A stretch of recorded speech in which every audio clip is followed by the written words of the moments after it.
वासुदेवाय नमः। चतुर्थ स्कंद पंचदश अध्याय। वेणुबाहुकुविप्रेमंथु जात हुईने जाऊँ पृथु तांको अभिषेक कथा 15 अध्याय वार्ता।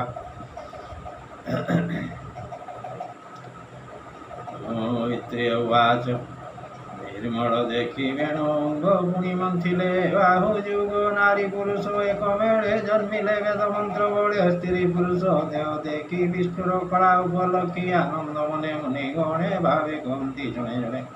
ऋषे उवाच देखो ए पुरुष कामिनी अशेष भुवन पालिनी। देखो ये मिथुन लक्षण प्रत्यक्ष लक्ष्मी नारायण। वेणुर वंश ए रखिब आनंदे भुवन पालिब। प्रतीत जस कीर्ति जेणु यार पृथु नाम तेणु।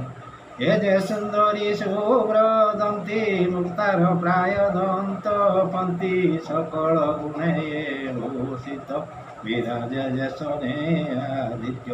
रूपे अर्चिला पृथु जेणु यार अर्चिनाम तेणु। राजा विष्णु वंशे जात सुगुणे रूपे विख्यात। एवामा जात उमा रूपे जन्म हुईला जन सुखे। एहाकु राज्य राजा करी ए नारी राणी रूपे बरी। मैत्रेय उवाच एते विचारी शुद्ध मने स्तुति करन्ति विप्रजने। गंधर्वे गीतनाद कले देवे कुसुम बरसिले।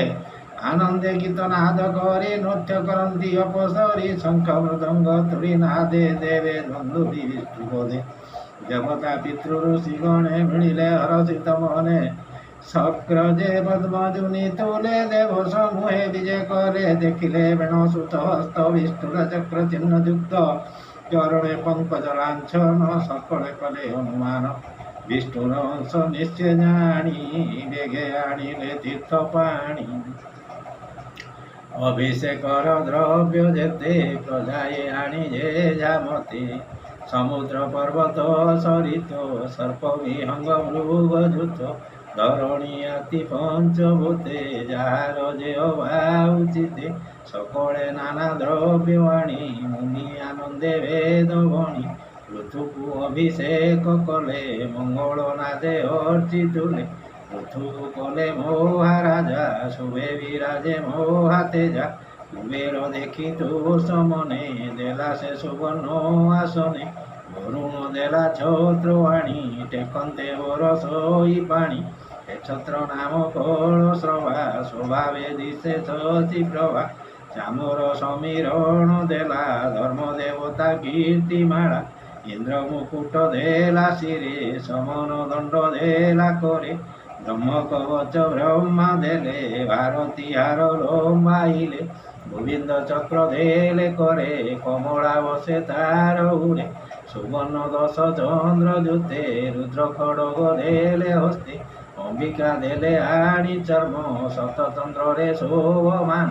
अमृतमय अश्रु आणी विमान अर्थे निशामणि। पृथु समीपे आणी देला संगेता विश्वकर्मा थिला। विमान नाना रत्ने साजी तही जुदिला सेई बाजी। अनल आणी देला धनु रश्मि नाराज देला भानु। जनि पादुका जोगमयी चरण तले देला मही।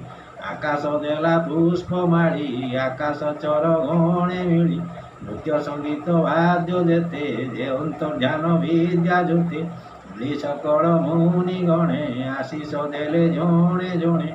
समुद्र शंख देला करे जेना दे 10 दिग पुरे। समुद्र गिरी नदी जेते बाट छाड़िले तार रथे। सुतमा गद बंदी मेले पृथुर समीपे मिलिले। स्तुति उद्यम तांक जानी मेघ गंभीर मृदुवाणी। आनंदे निकटे बसाई पृथु कहती भाव होई। पृथुवाच आहे मागध सुते शुण तुच्छा भविष्य स्तुति भण। लोकंक मध्य मोर गुण व्यक्त रूपे अछि पुण। मोर कर्तव्य कर्म जेते तुम्भे कहिब भविष्यते। मिथ्या वचने कार्य नाही मधुर भाषी तुम्भे होई।